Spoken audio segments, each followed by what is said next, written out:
अस्सलामुअलैकुम। आजकल तकरीबन हर बंदा ही वक्त ना मिलने की शिकायत करता नजर आता है।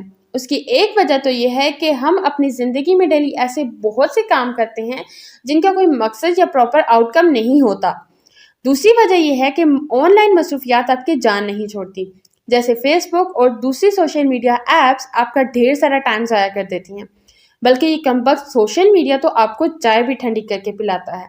तो इस वीडियो में कुछ स्टेप्स हैं जिनकी मदद से आप डेली बेसिस पर अपना काफ़ी सारा टाइम बचाने में कामयाब रहेंगे, जिसको आप किसी ज़रूरी काम करने में सर्व कर सकते हैं। अगर आप इस चैनल पर नए हैं तो मज़ीद वीडियोस देखने के लिए चैनल को सब्सक्राइब कर लीजिए। टाइम मैनेजमेंट को सीखने से पहले हमें अपनी लाइफ में दो चीज़ें करनी पड़ेंगी। उनमें सबसे पहला है लर्न टू से नो। जो चीज़ें हमारी प्रायोरिटी लिस्ट में ऊपर नहीं आती, अर्जेंट नहीं है, इम्पॉर्टेंट नहीं है, उन्हें हमें ना कहना पड़ेगा। अपने दिमाग में एक चीज़ बिठानी पड़ेगी कि जब हम किसी चीज़ को हाँ कहते हैं लाइफ में, तो हम अल्टीमेटली दूसरी चीज़ों को मना कर रहे होते हैं।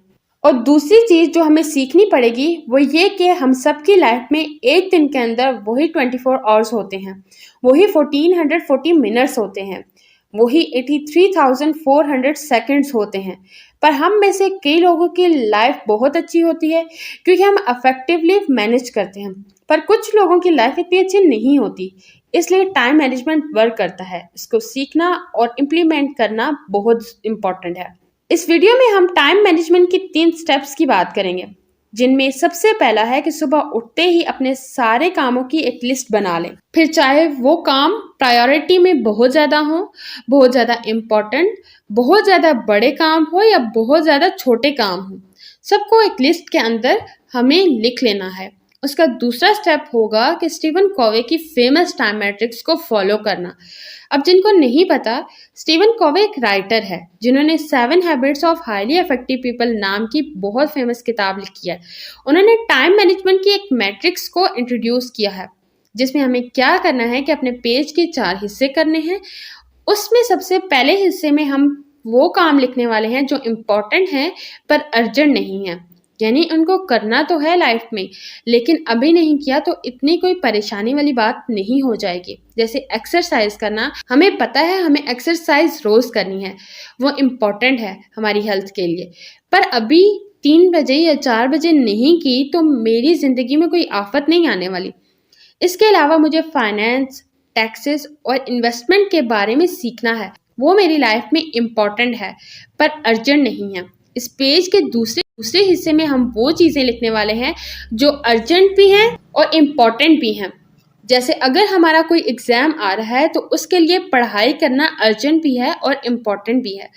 अगर हमारा कोई टेस्ट या असाइनमेंट है और उसकी सबमिशन डेट आ रही है तो उसको प्रिपेयर करना हमारे लिए इम्पॉर्टेंट भी है और अर्जेंट भी है। किसी हायरिंग एग्ज़ाम में पार्टिसिपेट करना अर्जेंट और इम्पॉर्टेंट काम है।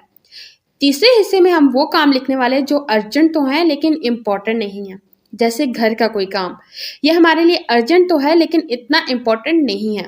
इसके अलावा कॉलेज के कुछ इवेंट्स होते हैं जो हम ऑर्गेनाइज करवा रहे होते हैं, तो वो काम अर्जेंट तो है लेकिन इम्पॉर्टेंट नहीं है।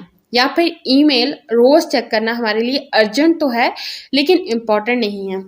चौथे हिस्से में हम वो काम लिखने वाले हैं जो ना तो अर्जेंट है और ना इम्पॉर्टेंट है। जैसे कोई वेब सीरीज देखना, ना ये काम इम्पॉर्टेंट है और ना अर्जेंट। हमने इंस्टाग्राम पे कोई पोस्ट की है, उसके कमेंट्स चेक करना या लाइक्स चेक करना, ये काम इम्पॉर्टेंट भी नहीं है और अर्जेंट भी नहीं है। तो इन सारे कामों को इन 4 हिस्सों में डिवाइड कर लेना है। उसके बाद आता है हमारा थर्ड स्टेप ये है कि जो सबसे पहला हिस्सा, जो काम अर्जेंट नहीं है लेकिन इम्पॉर्टेंट है, उस हिस्से को हमें शेड्यूल कर लेना है, उस हिस्से को प्लान कर लेना है। अपना एक टाइम निकालना है दिन के अंदर जिसमें हम बुक रीडिंग कर रहे होंगे, एक्सरसाइज कर रहे होंगे या फाइनेंस और इन्वेस्टमेंट के बारे में सीख रहे होंगे। और कोशिश ये करनी है कि अपना जो मेजॉरिटी दिन है उसे शेड्यूल रखें, प्लान्ड रखें और अपना मैक्सिमम टाइम इसी हिस्से को देना चाहिए, यानी प्लान्ड चीज़ों को। दूसरे हिस्से के लिए हमें क्या करना है कि दूसरे हिस्से के कामों को हमें एक के बाद एक काम ख़त्म करते जाना है, यानी जिस काम को स्टार्ट कर लिया उसको ख़त्म करके छोड़ना है। कल एग्ज़ाम है तो उसकी पढ़ाई अभी शुरू कर देनी है और ख़त्म करके छोड़ना है। टाइम मैनेजमेंट में एक फेमस लॉ आता है जिसको हम पार्किंसन लॉ कहते हैं। ये लॉ कहता है कि काम उतना ही बढ़ जाएगा जितना आप उसे टाइम दे देंगे। यानी 1 हफ्ते के बाद अगर एग्ज़ाम है तो पढ़ना हम 1 दिन पहले शुरू करेंगे, और अगर 4 घंटे बाद एग्ज़ाम है तो पढ़ना हम अभी शुरू करेंगे। तो काम उतना ही होता है, पर आप उसे जितना टाइम दे देंगे वो उतना बड़ा होता चला जाता है।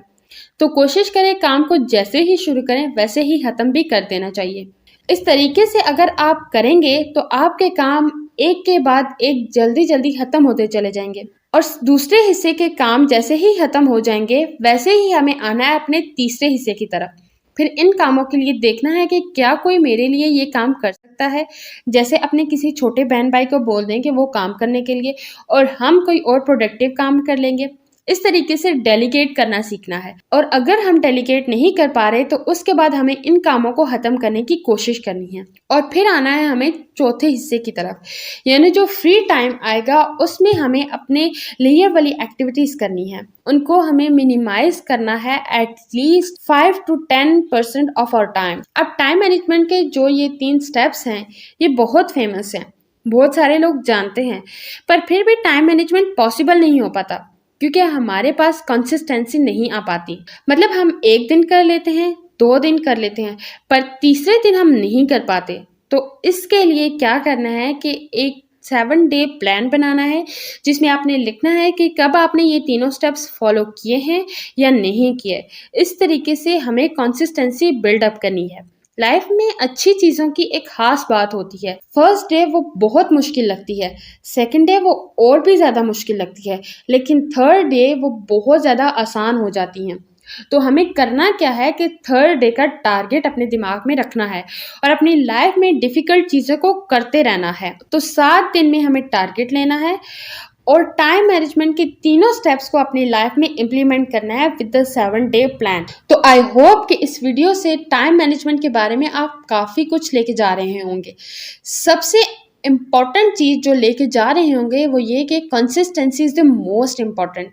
हमने सीख लिया कि टाइम मैनेजमेंट क्या है, पर उसको फॉलो करना सबसे डिफ़िकल्ट पार्ट है, और ये डिफ़िकल्ट पार्ट हमें अकेले ही करना पड़ेगा क्योंकि कोई और आके आपके लिए इसको फॉलो नहीं करेगा। तो अपने अपडेट्स के थ्रू खुद को चैलेंज करना है कि ये डिफ़िकल्ट चीज़ करने के लिए। आज के लिए इतना ही, मिलते हैं नेक्स्ट वीडियो में। Till then keep learning and be consistent.